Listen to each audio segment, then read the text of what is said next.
Oke teman-teman, selanjutnya ketika kita mendapatkan data dari ODT, yang pertama yang harus kita lakukan adalah melakukan verifikasi.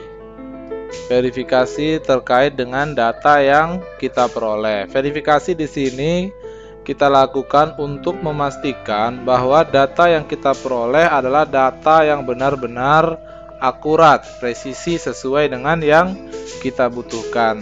Sehingga ketika kita melakukan analisis, hasilnya pun dapat dijadikan kesimpulan. Di sini di aplikasi ACL tersedia sebuah fitur yang bernama Verify. Verify ini digunakan untuk memverifikasi sebuah tabel apakah data-data yang ada di dalam tabel itu atau record data yang ada di dalam tabel itu sesuai dengan peruntukannya. Misalnya, untuk kolom limit seharusnya diisi dengan angka dengan batasan angka tertentu. Namun jika diisi dengan teks atau dengan date atau tanggal, maka ini termasuk jenis data yang tidak valid atau error. Kemudian jika terdapat data yang berasal dari inputan atau entry data, biasanya banyak kekeliruan yang mungkin bisa terjadi, seperti misalnya ketika kita menuliskan tanda min terketik 2 kali begitu di dalam sebuah record yang ada pada tabel, maka itu pun harus kita verifikasi. Bagaimana caranya? Kita gunakan fitur data, kemudian kita verify. Di sini kita diminta untuk memilih kolom yang akan kita verifikasi atau kita verify. Kita pilih verify field, dan biasanya kalau saya langsung add all. Jadi dia langsung mengecek atau memverify semua kolom yang ada di dalam tabel. Kemudian kita pilih OK.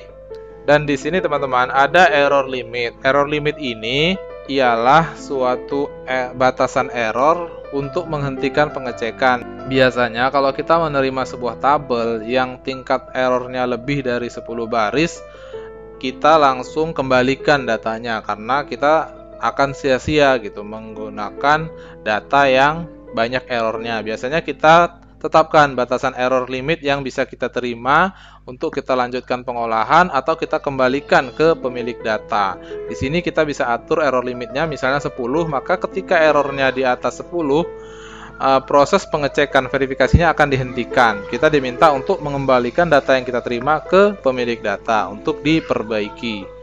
Namun jika errornya di bawah 10, maka kita bisa langsung perbaiki sendiri atau kita konfirmasi ke auditinya apakah error ini kenapa terjadi dan lain sebagainya.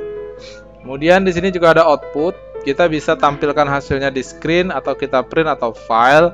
Untuk sementara kita tampilkan di screen saja. Kemudian kita pilih OK. Dan di sini hasilnya bahwa null data validity error detected. Artinya data atau record yang ada pada data tabel customer tidak ada yang error atau tidak ada yang tidak sesuai dengan peruntukannya. Dan saya sebenarnya sudah mengecek ke semua tabel, semuanya data validity errornya 0. Makanya saya di sini buat sebuah tabel yang memang saya siapkan ada errornya. Di sini kalau kita cek data verify field, kemudian kita add all, OK, output screen kita pilih OK. Ya, maka di sini diketahui terdapat 2 error teman-teman, 2 data error yang berada di kolom text amount record ketiga dan record ke-10.